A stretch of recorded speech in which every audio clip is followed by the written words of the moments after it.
Hello, Mr. Hildinger. I'm going to walk you through the modeled essay outline. I'm going to have a couple of tabs open, but don't be overwhelmed by that. You will have hard copies of some of this stuff. So hopefully it doesn't confuse you at all, and I'll kind of elaborate on that in a little bit. But ultimately, this video should help you if you've missed school or maybe missed important days of instruction, or maybe you just need a little extra help. You might be at study hall right now or something like that. So again, feel free to pause or rewind until you understand this. Again, this is a process that we work on all year long, and it goes into 8th grade.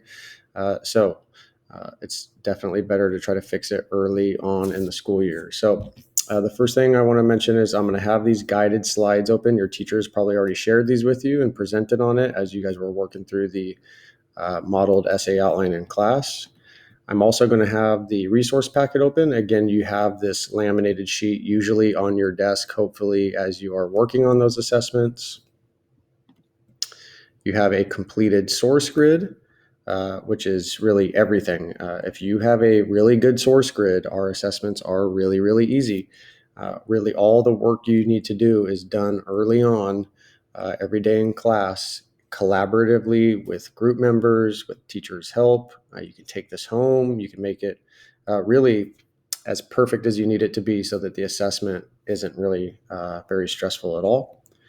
And then finally, you have the actual test here. And for this first example, this is our modeled assessment, which means it was a practice test. All right, so let's get started. All right, so we have our steps here. So the investigative question that we're answering is, based on the documents provided, what are the 3 ways that the Roman Empire made a lasting contribution to future societies? Ultimately, what this is asking is just, can you identify the 3 most important achievements of Rome during this time that we're studying? If they're important achievements, they're definitely going to be lasting contributions to future society. So I always tell students, don't get overwhelmed by this investigative question. It's worded by adults who are creating standards, but we can really just make it really approachable, which is, again, just name 3 really cool things that Rome made or achieved that have helped future generations of people. So the first thing you're going to want to do, and I already kind of showed you all these things, but you're going to want to open your source grid and open the resource packet. And so I've already shown you those. And then the other thing you're going to want to do is review the color coding of your source grid to match the writing evidence formula. Again, the source grid is colored for you. The resource packet has the formula at the top. So you can see how it works here. So it's the red part, comma, orange part, comma, yellow part, comma, and then finally your evidence in quotations. So just follow that formula there at the top.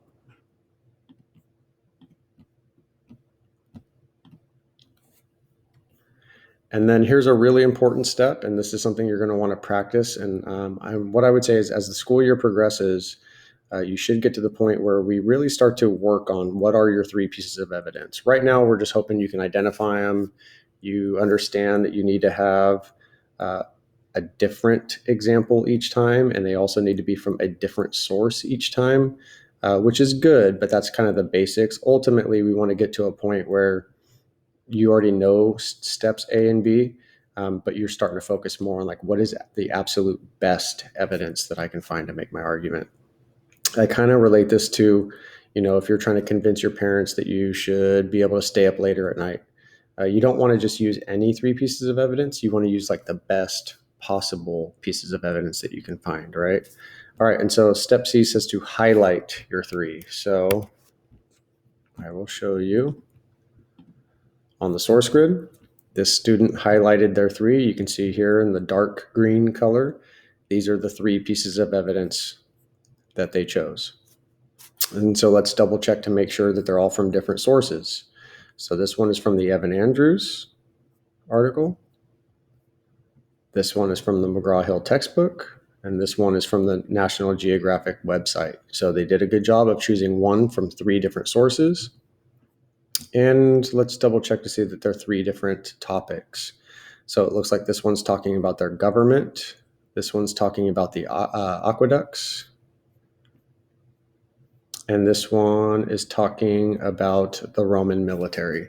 So 3 different sources, 3 different topics. Really good job by this student. Let's go back to the slideshow. Do we have our reporting verbs? Are they correct? This one is a written source, and so they use stated. It's lowercase because it's in the middle of a sentence, which is good.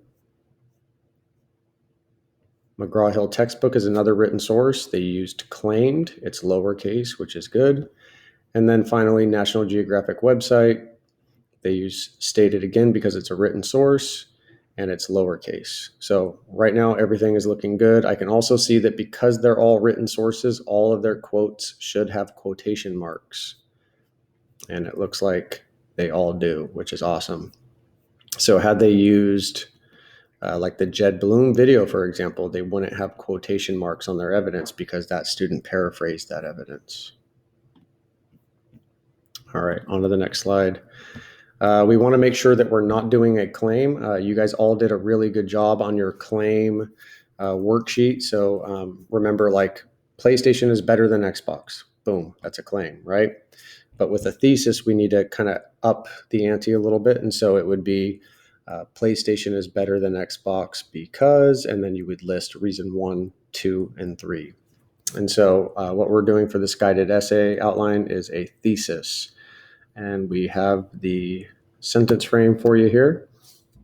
And so you're going to want to use this red part here. And again, we're not going to usually give you the thesis, but you should see here that all we're doing here is taking this question of what are the 3 ways the Roman Empire made a lasting contribution to future societies.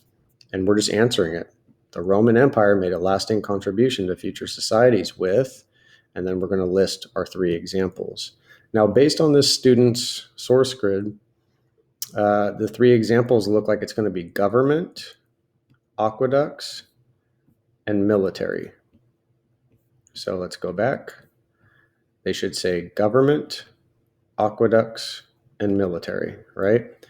Try to keep these, I guess, identifiers, these things that you list here in your thesis, try to keep them really short, like preferably a word or a couple words for each item.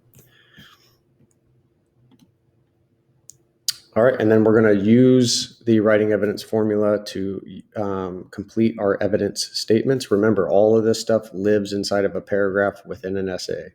And so they will look like this when you're done. So here's a perfect example of one. You'll notice here it starts with the red, the McGraw-Hill World History and Geography, Medieval and Early Modern Times. Notice there's no words in front of the source here. It doesn't say, I read a book the other day called McGraw-Hill, right? Just jump right in with the source, because remember, we're following the formula here of source, comma, source info, comma, reporting verb, comma, evidence. So I know with like language arts and stuff, we can get a little wordy and kind of artistic in our writing, but this is, I would kind of say, think of this more as a social science, kind of like science class, how when you're writing up a report and stuff, you're very direct, right? We don't need a bunch of creative writing here. What we want here is more prescriptive writing. So just list the source, just like you would see it on your source grid. Okay, McGraw-Hill, World History and Geography. And then you're going to put a comma, and you're going to go to source info, comma, claimed, comma, and then this quote down here. Okay. And so here it is. Here's this example, not an example from that source grid, but a perfect example. We have the source, it's highlighted red, comma, they copied the orange. Remember, red and orange are given to you on the source grid. So all you're really doing here is copy pasting. And then hopefully you're choosing the correct verb. And if you're not, you can always ask for help for that, but the verbs are down here. Okay, so all these white ones are ones that you would use for a written source or, a written source. And all the blue ones are for your visual sources. The other thing here is they have their quotation marks, again, because it's from a written source. Everything is highlighted, colors, it's easy to see. I always tell students too, make sure you highlight your sentences with the colors. That's kind of your own way to grade yourself. If you're doing all the colors and you don't have yellow, for example, then you know you forgot your reporting verb. And then just kind of just to make sure that you know what your test should look like when you turn it in, it should look something like this. Evidence statement 1, we should see the full range of colors. We should see your red, orange, yellow, and green.